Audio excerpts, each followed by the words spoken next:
Pinagsakluban nga ng langit at lupa si Zoe matapos matuklasan na wala na rin ang kanyang baby. Hindi na niya kakayanin ang lahat-lahat. At ang pinakamasakit, ang lahat ng bagay ay sinisinga niya dito kay Annalyn. Abot langit ang kanyang galit. Na rin sa sulsul ng matanda na ito ngang si Chantal. Ginawa nito ang lahat, nilaso ng isipan ni Zoe at pinagsamantalahan ang matinding emosyon na nararamdaman ni Zoe, kung kaya't galit na galit ito sa kanyang kapatid na si Annalyn. Bagay na hindi naman ikinatuwa nitong si Annalyn, maging ang kanyang pamilya, dahil hindi naman ginusto ni Annalyn ang mga nangyayari. Instead na magalit ng gusto, ay pinili na nga lang ni Annalyn na unawain na lang itong si Zoe dahil matindi ang kanyang emosyon na nararamdaman. Hindi madali ang kanyang pinagdaraanan. Kaya unawain na lang umano ang kanyang kalagayan.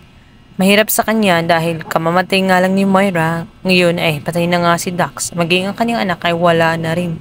Kaya naman pinayuhan ni Annalyn ang kanyang ama na bigyan ng matinding atensyon nga itong si Zoe, nang sa ganun ay hindi siya makaramdam ng sobrang kalungkutan at sobrang pag-iisa.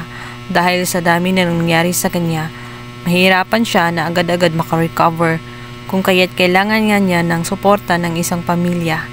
Hindi niya malapitan ito, kaya si RJ na lang muna. Pinangbanda, agad naman nalaman ni Daphne ang tunay na kalagayan nitong si Zoe.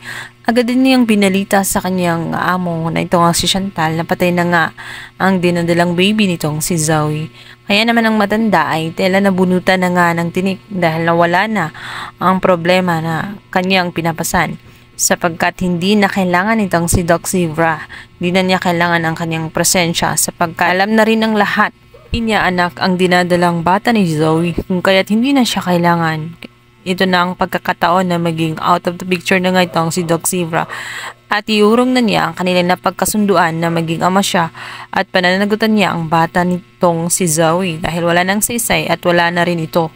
Samantalang sinabi nga nitong si Chantal na natutuwa siya sa mga nangyayari dahil umaayon lahat sa kanyang mga plano. Ngayon ay titindi ang galit nitong si Zoe sapagkat sisisihin niya ang lahat ng mga nangyari sa kanya ay dahil kay Annalyn. Dahil doon, natupad ang kanyang pangarap na maging magkaaway muli itong si Annalyn at itong si Zoe. Kabilang banda, ito na nga ang pagkakataon na kausapin na nga niya itong si Moira na nagtatago lamang ngayon sa kasalukuyan. At ngayong wala nang hadlang ang lahat at wala na nga ang problema, sa tingin niya ay ito na ang tamang panahon para muli siyang magpakita at pumasok ng muli sa Apex. Ito nga ay gugulatin nila ang lahat. Hindi nila malalaman na si Moira ang kanilang kaharap. Nagtatago ito sa ibang mukha at ibang pangalan ang ginagamit ngayon ni Moira.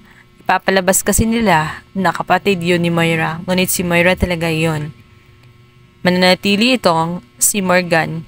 Morgan ang kanyang magiging papel sa loob ng Apex at ang pakilala nito ay kapatid ni Moira at anak nga nitong si Chantal.